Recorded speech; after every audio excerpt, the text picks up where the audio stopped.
Voltamos com o nosso TV Câmara Entrevista de hoje, que aborda o combate às condições de trabalho escravo no Brasil. Recebemos aqui nos estúdios da TV Câmara o Henrique Mandagará, com muito prazer, um dos nossos especialistas, auditor fiscal do trabalho, e também de forma online, de forma virtual, participa a Franciele D'Ambros, ela que é procuradora do trabalho também, aqui para opinar como especialista no nosso programa. A gente falava no primeiro bloco, entre outras questões, sobre o perfil desses trabalhadores, dessas pessoas que são resgatadas em condições de trabalho escravo no nosso país, falando um pouco das idades e de onde elas vieram. Henrique, quero retomar essa questão sobre o posterior ao resgate. Para onde essas pessoas são encaminhadas, que tipo de acompanhamento o poder público pode fornecer a elas e costuma fornecer também? A gente tem situações diferentes, né? Então, por exemplo, no trabalho escravo doméstico é a situação mais complexa de todas, porque às vezes tu tem uma pessoa que ficou durante 40, 50 anos vivendo num núcleo familiar que até ela acredita que seja a própria família, mas que quando é analisado a fundo não é aquela situação. Então, esse caso ele envolve um acompanhamento posterior e a assistência social é que é a grande parceira nisso, né? Por psicólogos, assistentes sociais, tudo. Às vezes, dependendo, se a pessoa tem família para fazer ela reencontrar a família e permanecer por lá com acompanhamento, ou às vezes um abrigo, né, para pessoas que a gente está tentando desenvolver alguns abrigos ainda mais específicos para esses casos. Tem o caso do trabalhador que é arregimentado em outro estado e tem uma residência onde ele foi arregimentado. Esse caso, geralmente, o empregador arca com as despesas para remeter ele de volta para a família. E daí a assistência social do município de origem dele, a gente oficia eles para eles entrarem em contato com aquele trabalhador, para inserir ele em políticas públicas que o qualifiquem, para evitar que ele seja, de novo, contratado numa situação análoga de escravo, né? Infelizmente, isso acontece algumas vezes. Há casos de pessoas que foram resgatadas mais de uma vez. É a falha da política, né? E tem casos, por exemplo, agora um dado que também é interessante do ano passado, que nós tivemos 140 em nível nacional, migrantes resgatados, né? Esse número foi maior que o dobro de 2021. Então a gente tem uma tendência também a trabalhadores migrantes. Aqui no Rio Grande do Sul, ano passado, nós tivemos 4 argentinos e 2 paraguaios resgatados também. Esse caso, nós temos duas situações. O caso que o trabalhador foi regimentado em outro país, por exemplo, na Argentina, e tem como retornar para lá. E tem casos de trabalhadores refugiados, né, que foi recentemente participei de um resgate de venezuelanos que eles estão morando no Brasil, não existe mais nada na Venezuela, já não tem residência no Brasil mais. Então é um caso mais complexo que a assistência social também, ela ajuda inclusive na orientação para essas pessoas sobre onde morar, em quais municípios tem mais chances de emprego, em qual bairro se deve morar. O valor do dinheiro no Brasil, para nós parece comum, mas para uma pessoa que está acostumada com outra moeda, não tem noção ainda de quanto custa um aluguel, quanto eu ganho de salário. Então, tudo isso são políticas que a assistência social nos ajuda, né? E ajuda a política de combate ao trabalho escravo como um todo, né? Não só a inspeção do trabalho.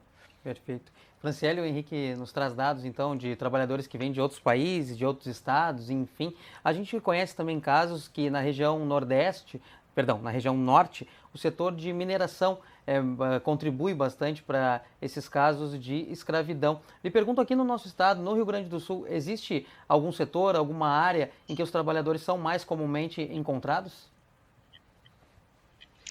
Bem, existem sim setores em que mais comumente esses trabalhadores são encontrados. No momento, nós temos como predominante o trabalhador agropecuário, aquele trabalhador rural. Então, depois dele vem o trabalhador da pecuária, bovinos. Depois, o trabalhador no cultivo do fumo. Ainda temos vendedores ambulantes, carregadores em armazéns. Esses são os dados que o Observatório Digital nos traz.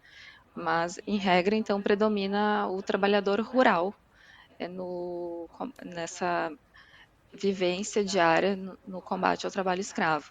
E isso é facilitado muitas vezes por essas pessoas estarem geograficamente distantes, então elas acabam ficando isoladas, não existem pessoas visualizando essas situações que denunciem, e muitas vezes essas pessoas, por viverem desde sempre, nascerem, se criarem no campo, acham que aquela situação é normal, acham que é comum viver daquela forma, com condições precárias, sem acesso à educação, sem acesso à saúde, muitas vezes. Muitas vezes as situações só acabam vindo à tona quando esse trabalhador precisa de um atendimento médico urgente, como foi o caso que aconteceu ano passado em Quaraí, em que o hospital denunciou uma situação em que provavelmente haveria um trabalhador em condições análogas a de escravo, o que acabou se confirmando depois, havendo o resgate desse senhor idoso, que estava com 64 anos, estava com um câncer, e que acabou acarretando toda a movimentação do Ministério do Trabalho, Ministério Público do Trabalho,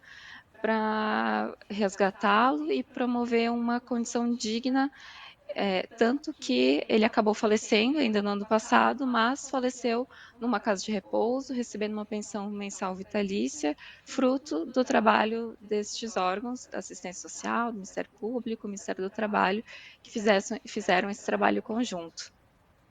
Nesse caso de Quaraí, claro, lamentável que o trabalhador acabou perdendo a vida, mas a gente também parabeniza a questão de uma outra pessoa ter um olhar em que ali poderia se encontrar uma condição análoga à escravidão para denunciar para o poder público, para aumentar os braços, então, do Ministério Público do Trabalho, enfim, para que se consiga chegar nessas pessoas. Agora, sobre quem propicia essas péssimas condições de trabalho, Henrique, essas pessoas costumam estar naquele local ou elas deixam alguém responsável pelo monitoramento dos trabalhadores?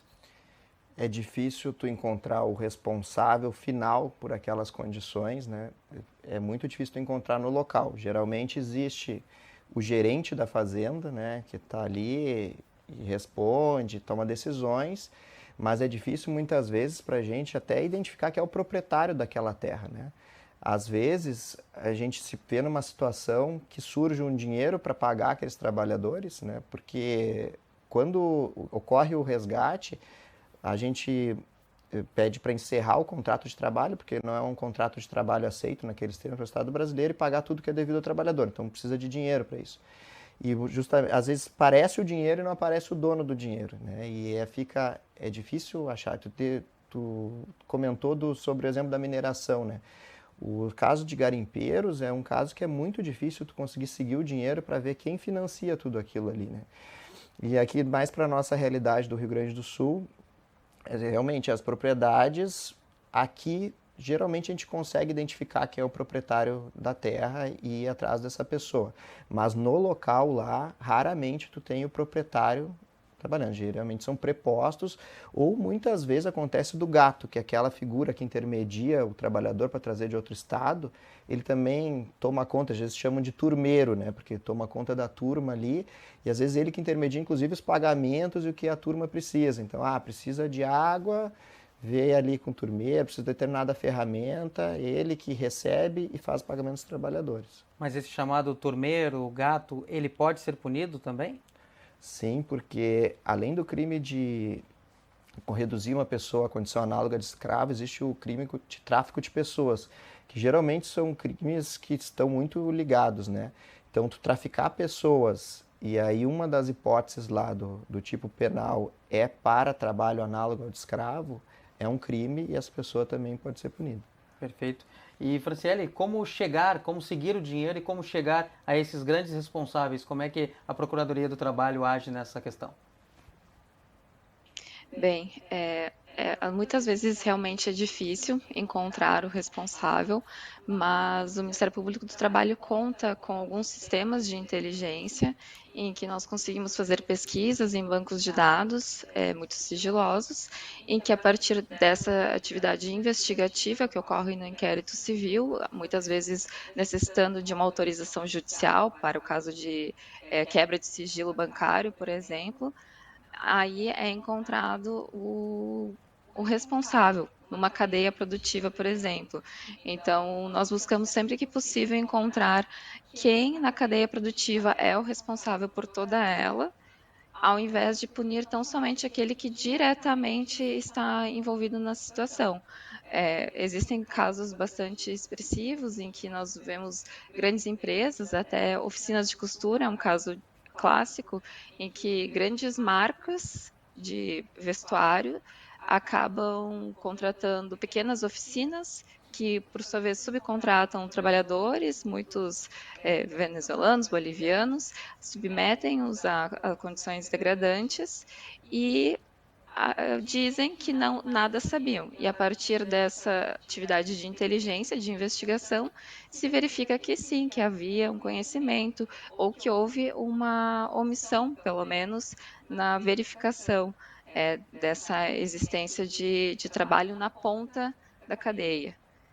Então, é feito todo um trabalho pelo Ministério Público do Trabalho de investigação para que se chegue, então, a esses verdadeiros responsáveis e que realmente têm o poder econômico, e não aquele pequeno empreendedor que muitas vezes nós até falamos que é o pobre explorando o miserável, né? Porque são duas pessoas, muitas vezes o próprio arregimentador, gato, também é uma pessoa que está numa situação muito precária e que acaba se envolvendo nessa cadeia para poder ganhar um pouco a mais do que aquele que está sendo explorado lá na ponta.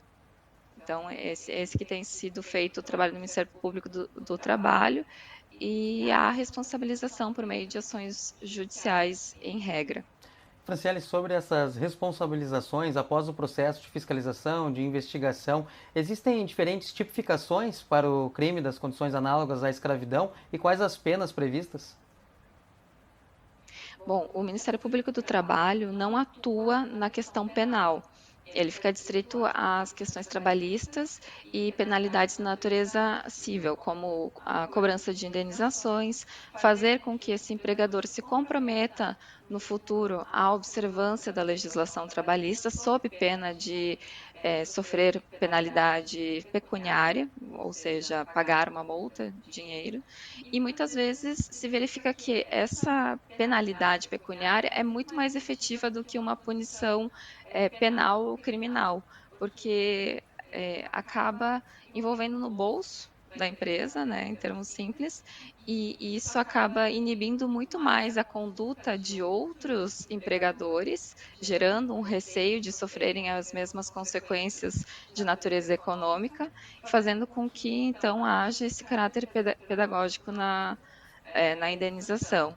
Em síntese, o Ministério Público do Trabalho atua buscando que essa empresa, esse empregador, se adeque à legislação trabalhista, então passe a observar a legislação trabalhista no futuro, sob pena de multa, e também cobrando indenizações, com o objetivo de recompor os bens lesados, ou seja, fazer com que a sociedade seja indenizada por aquele dano que foi causado com a colocação desse trabalhador nessa situação indigna. E isso a gente percebe também nas reversões. O Ministério Público do Trabalho utiliza esses valores das indenizações para a profissionalização de trabalhadores, utiliza muitas vezes para a reforma de órgãos públicos, como delegacias. Até houve uma época em que o Ministério Público do Trabalho destinava mais a órgãos do Poder Executivo, justamente para fomentar essa fiscalização.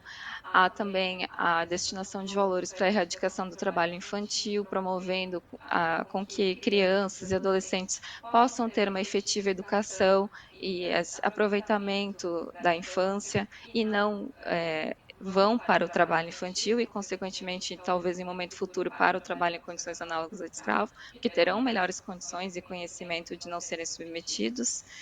Então, acaba sendo um ciclo que se concretiza por meio dessa situação. Existem, sim, as punições previstas pelo Código Penal, no artigo 149, até tenho ele aqui, a pena é de reclusão de 2 a 8 anos, além de multa. Perfeito. Mas essa é apenas uma das facetas, né? Muito bom, ótima definição, bastante didática sobre a atuação, a linha de atuação do Ministério Público do Trabalho nesses casos, então, de homens e pessoas, enfim, resgatadas em condições análogas à escravidão. Henrique, sobre o perfil ainda, agora não somente dos trabalhadores que são encontrados nessas condições, mas também dos turmeiros, como você chamava, dos tais gatos, lhe pergunto se esse trabalhador, embora ele esteja ali monitorando os trabalhadores em condições ainda piores às dele, ele também pode se enquadrar como um indivíduo submetido a condições análogas de escravidão? Sim, ele pode se enquadrar como um indivíduo também resgatado como um trabalhador análogo ao de escravo, porque muitas vezes a situação, inclusive, de alojamento dele é a mesma dos demais trabalhadores, né? E se tu entender a dinâmica do empreendimento ali, pode ser que aquele trabalhador, na verdade, na maior parte dos casos, ele é só uma peça num sistema maior que faz aquela produção ser feita a partir de mão de obra escrava, né? Então, não raro, o gato, que a gente chama, também pode ser resgatado de condições de escravo. Mas, assim, a gente procura fazer essa distinção, ver cada um qual o papel que teve, porque também existe o turmeiro, que ele só traz a turma e depois vai trazer outra turma para outro empregador. Tem turmeiros, gatos, que eles trazem determinada turma grande do norte para depois distribuir nas fazendas, né? Então já teve relatos aqui no sul do Brasil de isso por mais de um trabalhador nos foi contado que chegava na rodoviária e o empregador, o produtor rural dizia: eu quero os 3 que eu comprei, quero os 5 que eu comprei, ou seja, estava previamente combinado com esse gato que ele ia trazer X trabalhadores. E aí ficou como se fosse um mercado de trabalhadores ali, muito análogo à situação de escravidão clássica, né? Para a gente evoluir nessa questão de abertura dos olhares da sociedade sobre os trabalhos análogos à escravidão, lhe pergunto, Henrique, sobre as denúncias. A gente sabe que existe o Disque Direitos Humanos, no número 100, mas para além disso, como a sociedade pode ficar atenta a casos que envolvam escravidão aqui no Rio Grande do Sul, principalmente? O canal oficial para receber denúncias de trabalho análogo ao de escravo é o Sistema IP. O Sistema IP é uma parceria do Ministério do Trabalho com a Organização Internacional do Trabalho. Ele é um sistema que auxilia na denúncia, porque ele traz quesitos que fazem o denunciante nos dar o maior número de informações que a gente precisa para aquela denúncia. O site é ipe.sit.trabalho.gov.br. Esse é o sistema que seria o padrão para recebimento de denúncias. O Disque 100 é muito utilizado, vai chegar também para nós da mesma forma. Muitas vezes o pessoal pede o Disque 100, que é o Disque Direitos Humanos, porque se sente mais à vontade de falar com o atendente no telefone, né? Então, também pode procurar qualquer uma das instituições que está envolvida no combate ao trabalho análogo ao de escravo. Pode procurar o Ministério Público do Trabalho, pode procurar o Ministério do Trabalho e Emprego, pode procurar a polícia, seja qualquer uma das corporações, que existe um fluxo nacional de atendimento às vítimas de trabalho análogo a de escravo e todas as instituições se conversam para a gente conseguir alcançar o objetivo final. Perfeito. Franciele, sobre as denúncias ainda, o denunciante, ele é tratado de qual forma? Ele recebe um apoio, um acompanhamento, os órgãos de defesa vão ao encontro dele? Como é que funciona essa aproximação com o denunciante? Bom, as denúncias podem ser feitas tanto se identificando quanto de forma anônima ou sigilosa. Então, o tratamento também vai depender dessa situação. Se de forma anônima, a gente não tem acesso aos dados deste denunciante, então não temos como acessá-lo, inclusive para verificar informações complementares, o que muitas vezes é ruim, porque muitas vezes acabam chegando denúncias incompletas, nós não temos dados detalhados e que muitas vezes não nos permitem chegar ao denunciado. Então, a gente pede sempre que o denunciante, se ele não for se identificar, que ele traga todas as informações possíveis sobre a situação relatada e para facilitar o trabalho, fazer com que as instituições cheguem ao denunciado. Mas quando ocorre de forma sigilosa ou identificada, muitas vezes há esse contato com o denunciante, tanto na busca de novas informações, ou caso haja algum vínculo entre denunciante e denunciado. Mas, em regra, o contato se restringe a isso, à busca de informações, ou quando o próprio denunciante acaba acompanhando essa denúncia. É gerado um número no Ministério Público do Trabalho, quando é feita a denúncia no nosso site, e o denunciante pode acompanhar essa denúncia através desse número e entrando em contato, claro, com os nossos servidores, com o nosso atendimento também telefônico que é disponibilizado. E sobre esse vínculo entre denunciado e denunciante, esse seria o principal motivo, talvez, um receio de uma retaliação do denunciante por ter uma proximidade com o denunciado? Muitas vezes acontece essa denúncia em sigilo justamente por medo de retaliação. Ou é um colega de trabalho que conseguiu, de alguma forma, denunciar, ou entendeu que estava numa situação de degradância, ou é algum vizinho que viu a situação e decidiu denunciar. Então, há um cuidado com esse denunciante para que o nome dele não seja divulgado, para que ele não venha a sofrer essa retaliação e para que outros denunciantes continuem fazendo essas denúncias, trazendo essas notícias de fato para nós, tendo essa segurança de que não serão expostos. Então, é muito importante esse cuidado com o denunciante, salvo se ele realmente abrir mão do seu sigilo e resolver se expor, como, por exemplo, alguma autoridade pública que acaba se deparando com uma condição degradante e denuncia, como um policial, por exemplo. Existem casos em que a polícia, na sua atividade rotineira, se depara com casos de trabalho escravo contemporâneo e denuncia ao Ministério do Trabalho e ao Ministério Público do Trabalho. Muito bom, fica o esclarecimento então para o nosso público. E com isso nós vamos nos despedindo da nossa audiência. Agradeço aqui a participação presencial do Henrique Mandagará, ele que é auditor fiscal do trabalho. Então, Henrique, muito obrigado pela participação aqui no TV Câmara Entrevista.